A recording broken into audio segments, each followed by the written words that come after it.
Warahmatullahi wabarakatuh. Salam sejahtera, salam bahagia, sehat selamat, segar bugar, hidup berkelimpahan, selalu dilancarkan segala aktivitas, dimudahkan segala urusan hingga tuntas dengan hasil yang maksimal dan tentunya sangat memuaskan. Jumpa lagi dengan saya di channel Jagat Digital, channel yang selalu setia mengajak sahabat dan kawan-kawan sekalian untuk mengobservasi dan mengamati atau memantau perkembangan di Jagat Digital, ungkapan-ungkapan netizen tentang suatu peristiwa, kasus atau isu yang dianggap penting hingga genting ya. Nah, pada kesempatan ini saya ingin mengajak sahabat-sahabat sekalian untuk memotret gitu ya. Bagaimana Jagat Digital netizen merespon kasus yang menghebohkan, ya, yaitu tentang kebocoran data pribadi. Ya. Data pribadi berupa data registrasi SIM card, ya HP itu ya, kartu-kartu itu. Nah, awalnya kebocoran ini dimulai dari dimulai oleh seorang akun yang menamakan dirinya Bjorka.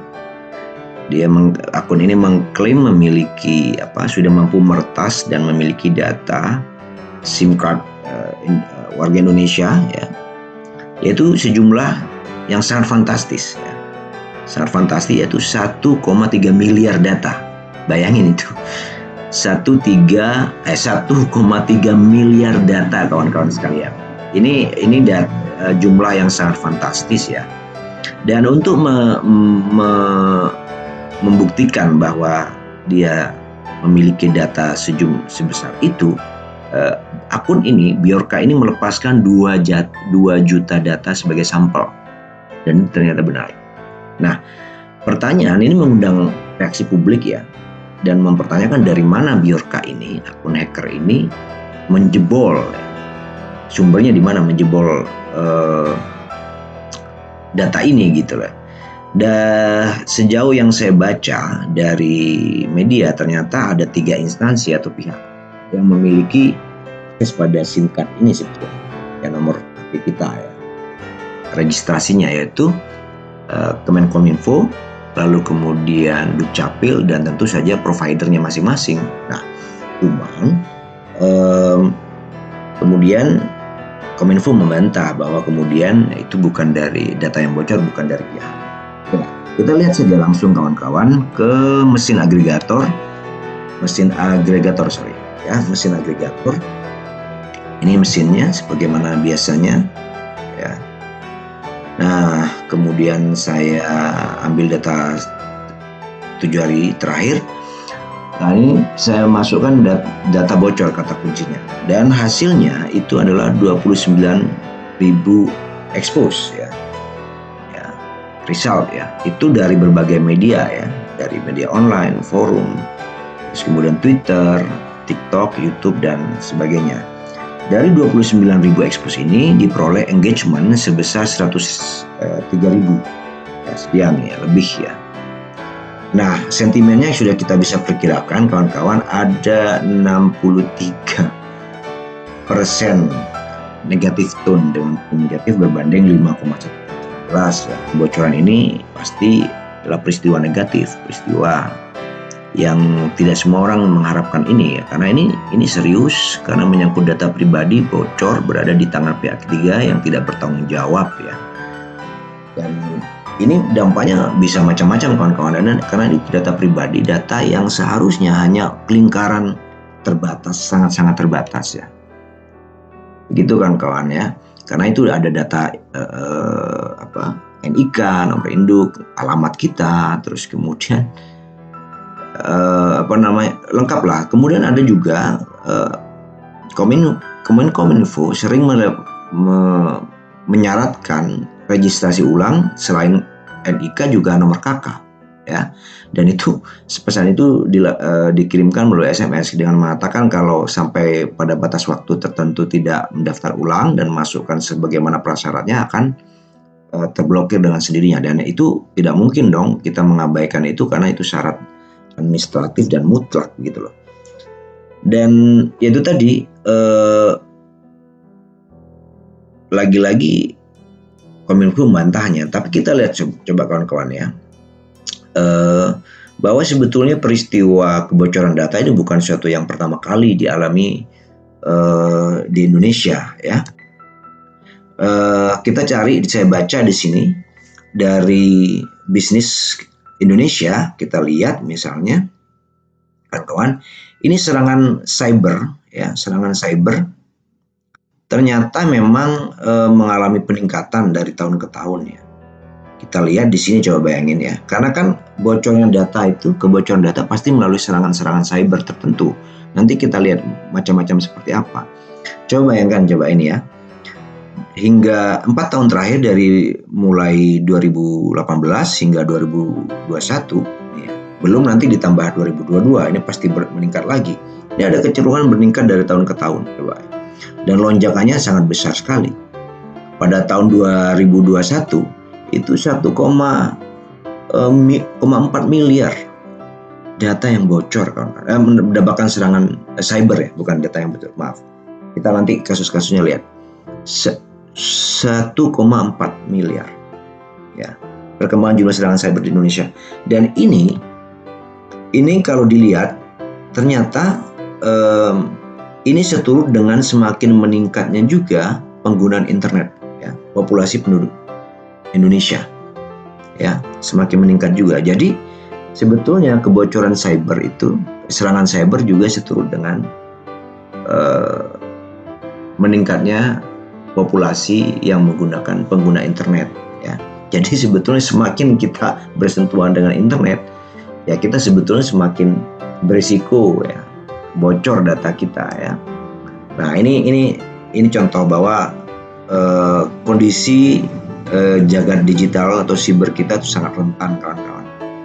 Nah, ini contoh misalnya dari kebocoran data ya. Dari tahun 2000 ada kebocoran data Tokopedia 91 juta, kawan-kawan. Di Bukalapak pernah bocor ya.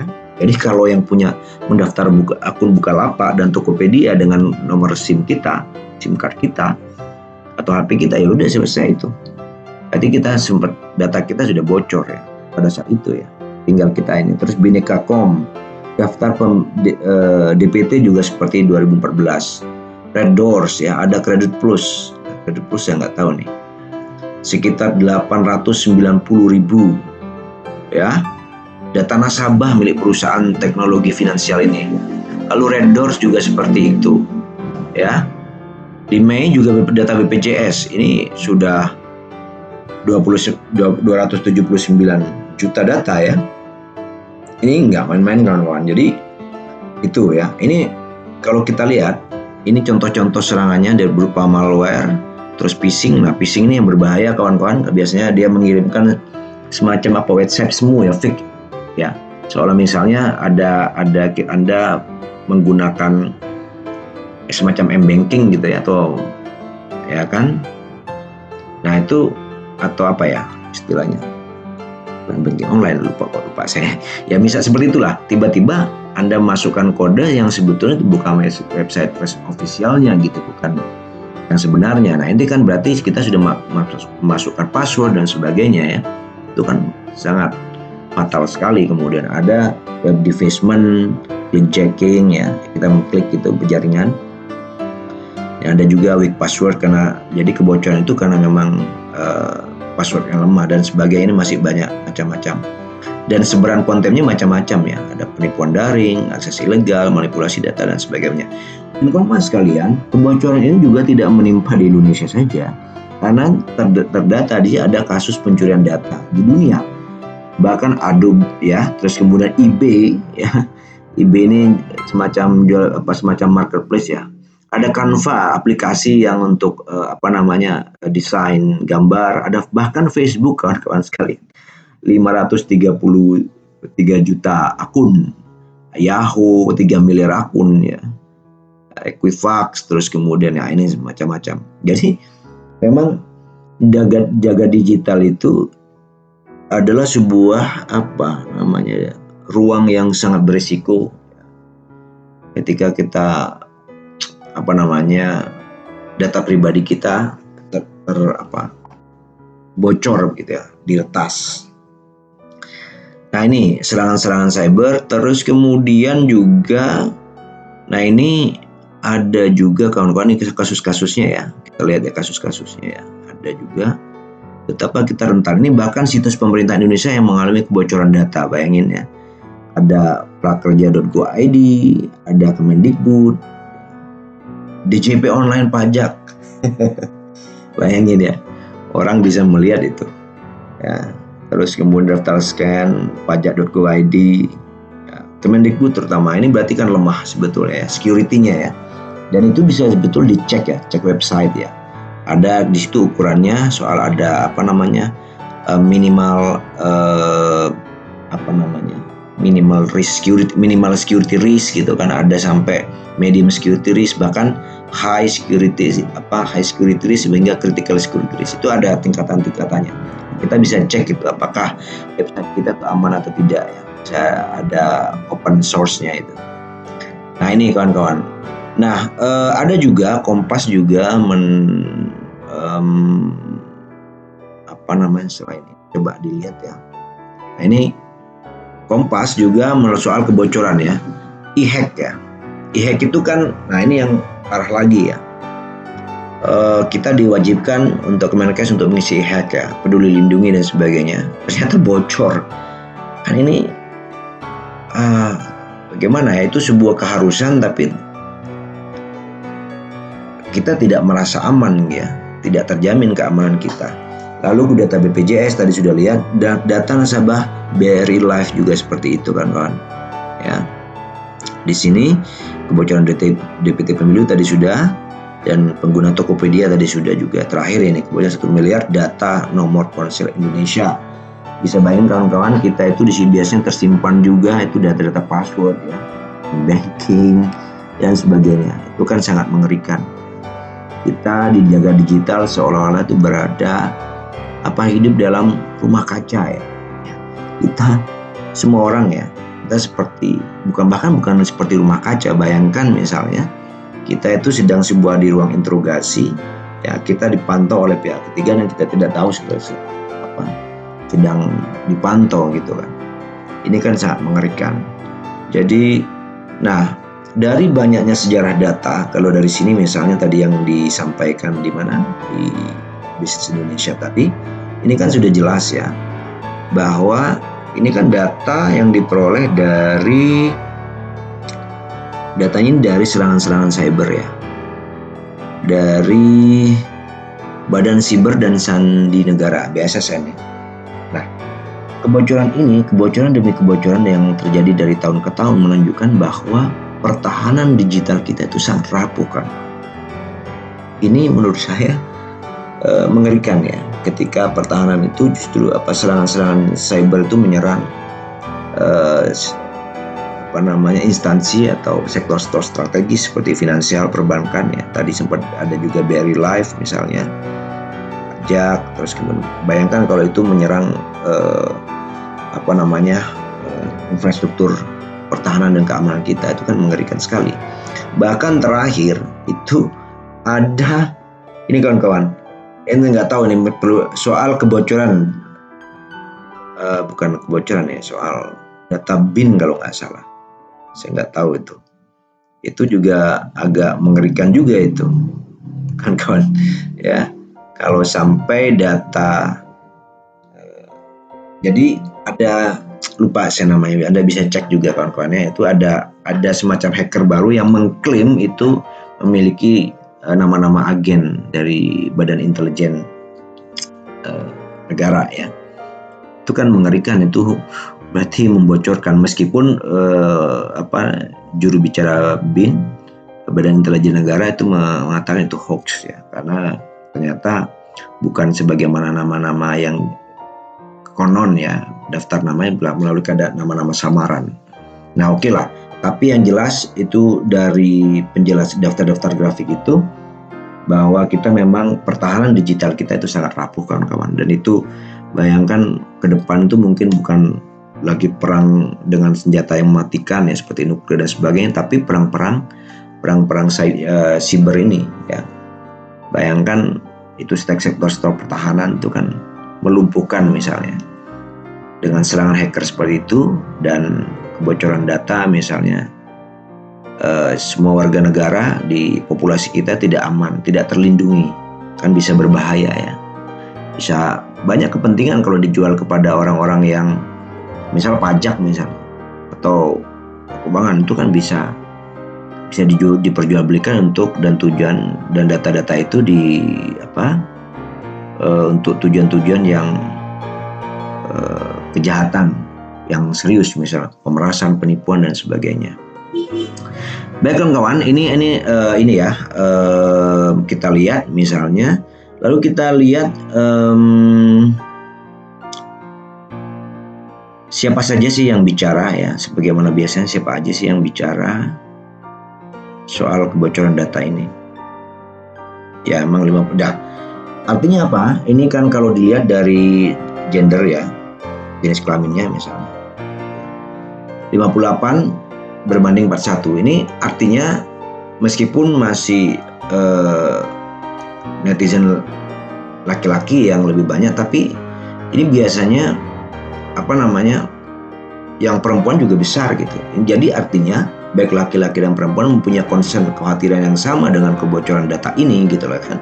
Karena menyangkut keamanan bukan hanya kita pribadi, tapi ke orang-orang terdekat kita ya. Bisa itu keluarga, teman dan sebagainya, kawan-kawan ya. Jadi ini membuktikan bahwa isu kebocoran data itu menjadi keprihatinan bersama gitu ya, baik laki-laki dan perempuan. Nah ini kawan-kawan, siapa yang tertarik itu ya engineer ya, teknisi ya, ada author, student, dan entrepreneur dan sebagainya. Entrepreneur udah wajar ya, karena memang ini menyangkut aman. Mungkin kalau masalah uang investasi yang di bank ya, kan bisa khawatir juga ya. Nah itu dia kawan-kawan. Sekarang kita masuk ke mana lagi? Influencer mungkin ya, influencer. Siapa sih yang paling banyak, bukan paling banyak, yang paling banyak direspon ininya, Oke, ini kawan-kawan sudah ada ternyata yang banyak direspon ya, interaksinya itu loh. Mardigu, Wowi, Postman.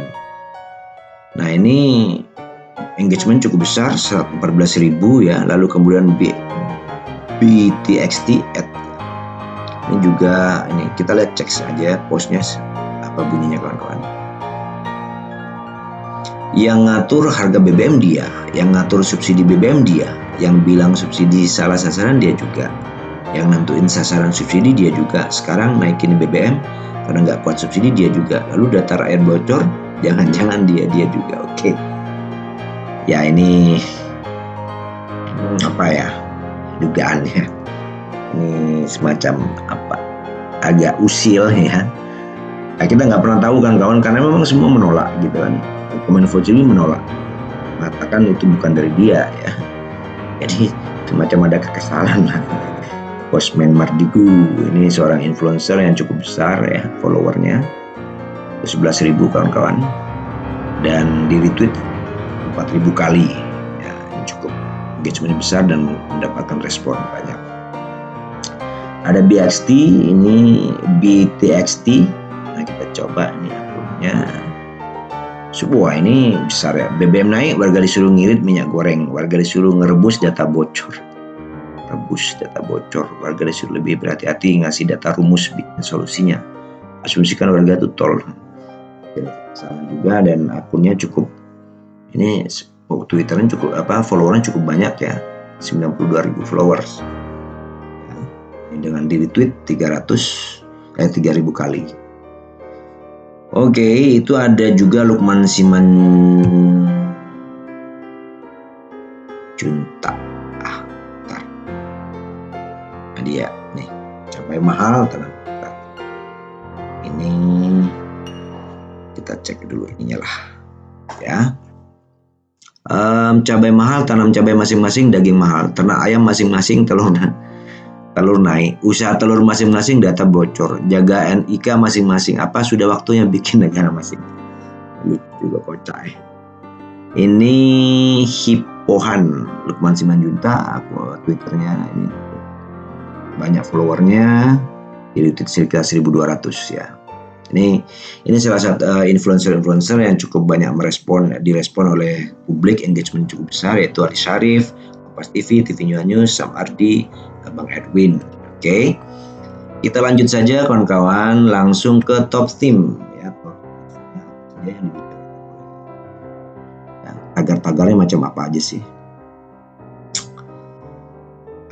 Ya.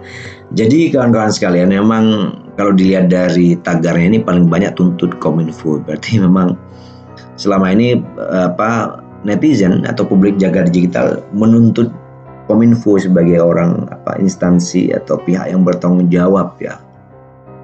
Ya ini saya kira masuk akal ya kawan-kawan ya. Kan mestinya seringkali beberapa kali kan Kominfo mengatakan aman ya. Artinya ketika data kita menyerahkan, data pribadi kita diserahkan, data dokumen NIK dan KK sekalian, itu seharusnya Kominfo memang pihak yang punya otoritas dan kompetensi tinggi tentunya ya, yang harus melindungi juga, gitu kan. Tapi ternyata bocor, itu kan menjadi dipertanyakan, kita nggak bisa melempar tanggung jawab. Kita cek isinya saja kawan-kawan ya, bagaimana sebetulnya publik menuntut Kominfo ini.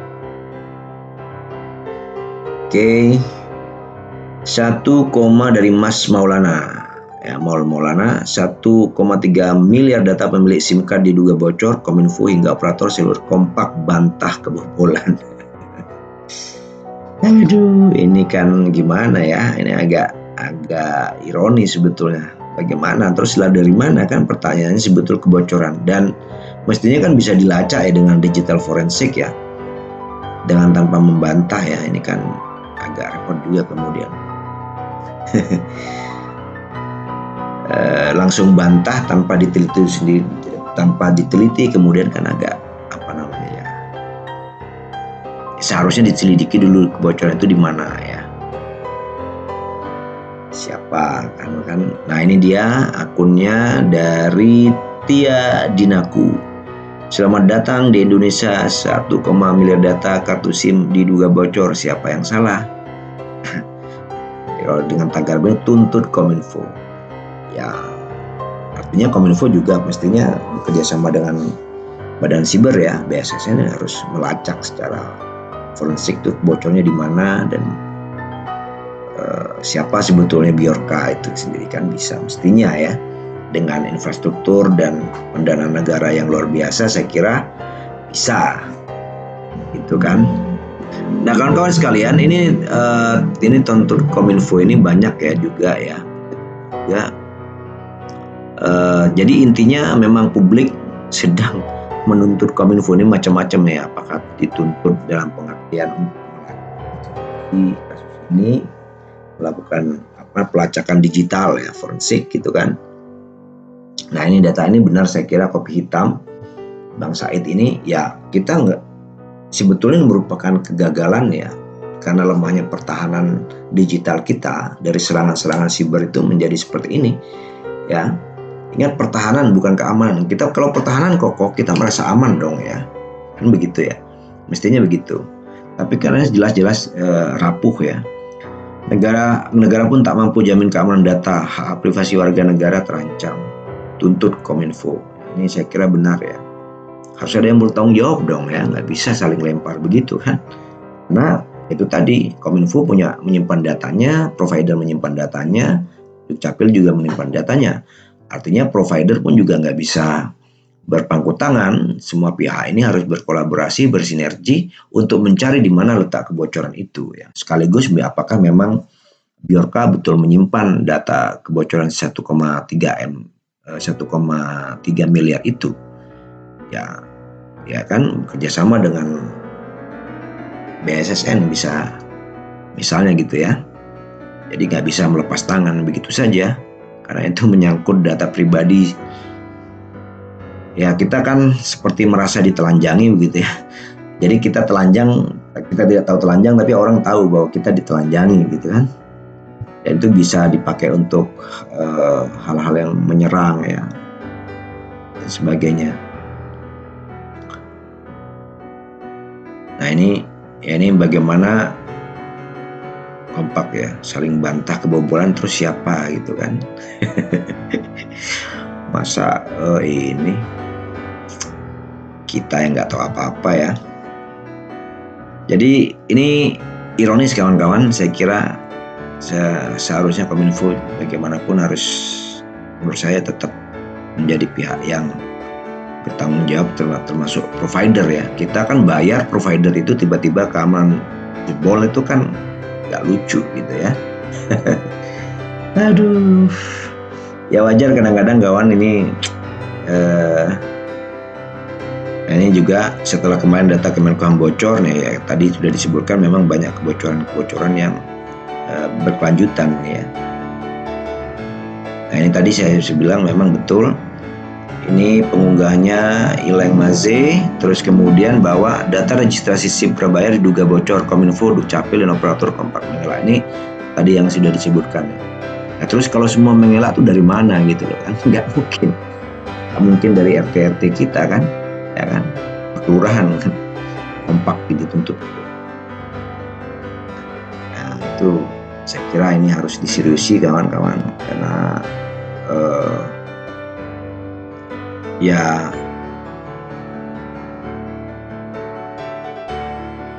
kan ini.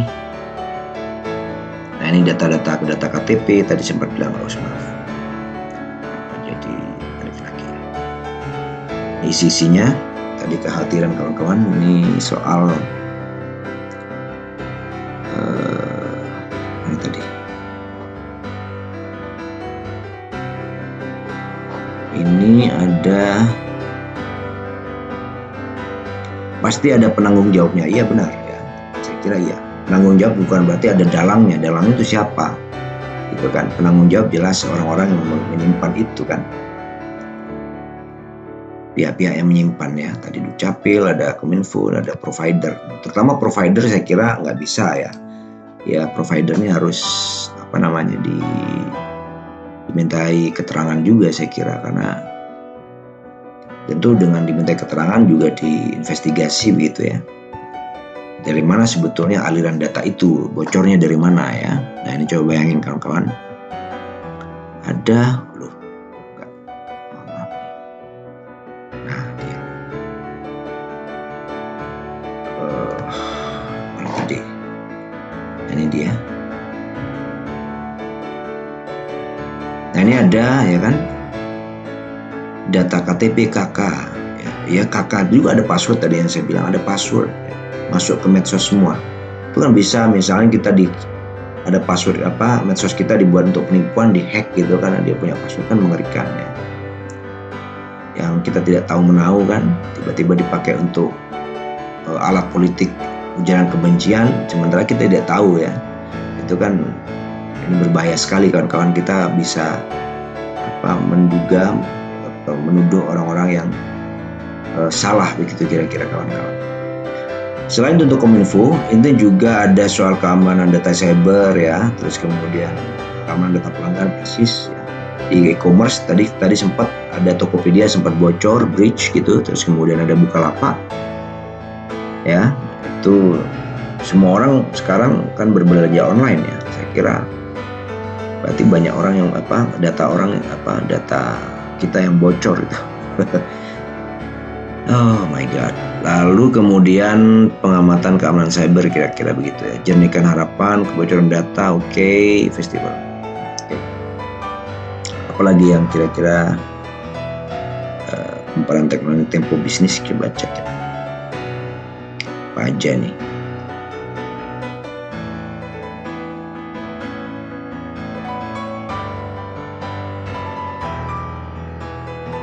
Nah ini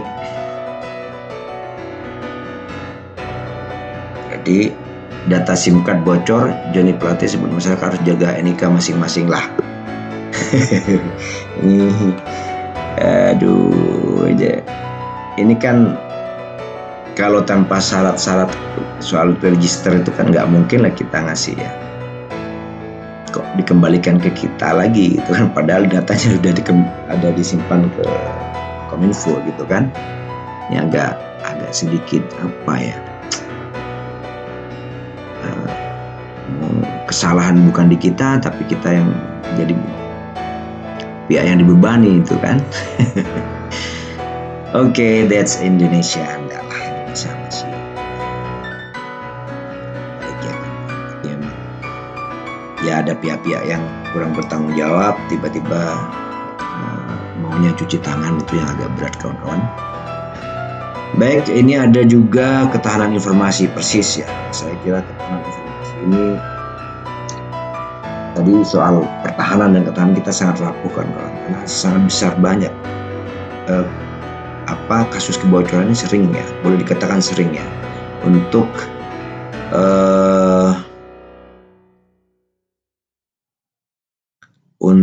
data yang data yang seharusnya difasilitasi dengan hyper teknologi mestinya, bukan hyper.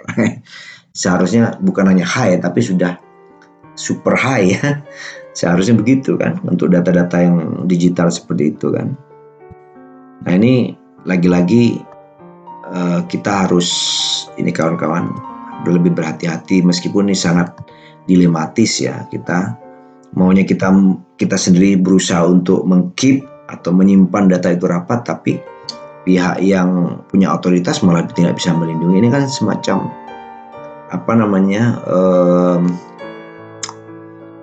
dilematis bagi kita ya, gitu kan kawan.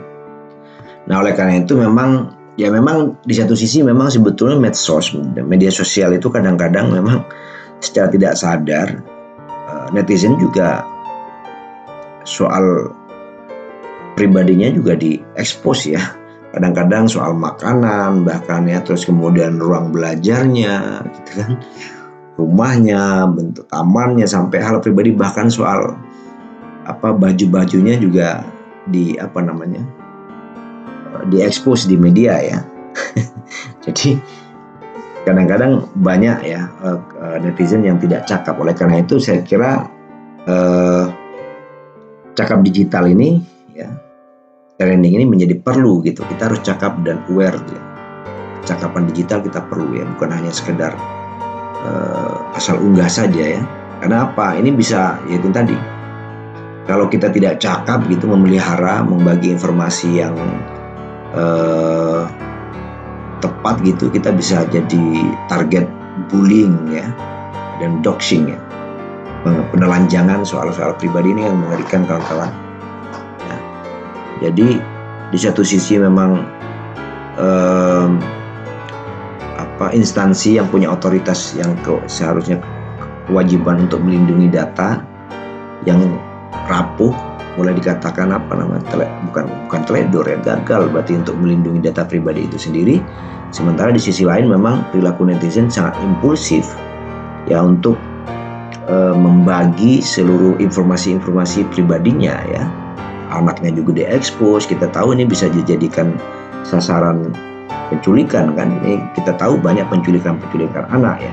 Jadi memang kita harus cakap digital kawan-kawan ya. Di satu sisi instansi negara harus serius, sangat serius melindungi, dan seharusnya kebocoran demi kebocoran di tahun-tahun lalu itu harus jadi pelajaran. Kan seperti itu kan kawan. Sementara kita juga harus cakap digital sebagaimana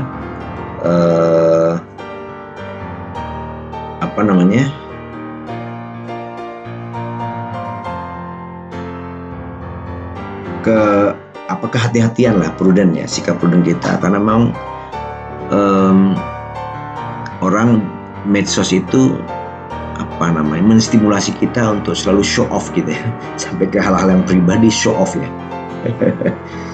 Nah itu kawan-kawan, jadi kita sebaiknya harus cakap secara digital, terlebih ketika ada kebocoran semacam ini ya, seperti itu. Apalagi, oke, ini ada memalukan ya. Ya betul, ini sangat memalukan ya. Nah ini lucunya negeri ini, mungkin ya ini semacam satir kawan-kawan ya. Kita mungkin bagi orang yang sudah kita protes ya berkali-kali tapi kita tidak belajar menjadi apa ya, kita menghadapi mungkin dengan mengatakan ini lucu banget ya, alih-alih sebetulnya ini sangat sangat mengenaskan sebetulnya ya, sangat sangat miris sebetulnya. Akhirnya orang seolah-olah ya ini lucu banget gitu loh. Gimana mau jaga NIK wong dikit-dikit masih disuruh fotokopi KTP Pak Joni Menkominfo. Ya bareng-bareng saling jaga aja tuh Pak, jangan apa-apa bocor mulu data saya. Capek nih, saya balesin chat pinjol. Ya. Ini kocak, capek ini saya balesin chat pinjol sama judi online pakai potongan ceramah akhir zaman. Ya, ini lucu kali. Aduh, ya. Ini Kemal ini daripada stres ya. Ya ini memang apa? Ini semacam cara coping kalau dalam psikologi ya, alihkan daripada stres ini melucu ya. Tapi itu kan satir sebetulnya ya. Ya itu kan kawan sekalian, ini memang sekali lagi bahwa kebocoran demi kebocoran data yang terulang bahkan makin meningkat ya. Justru data BSN bahwa kita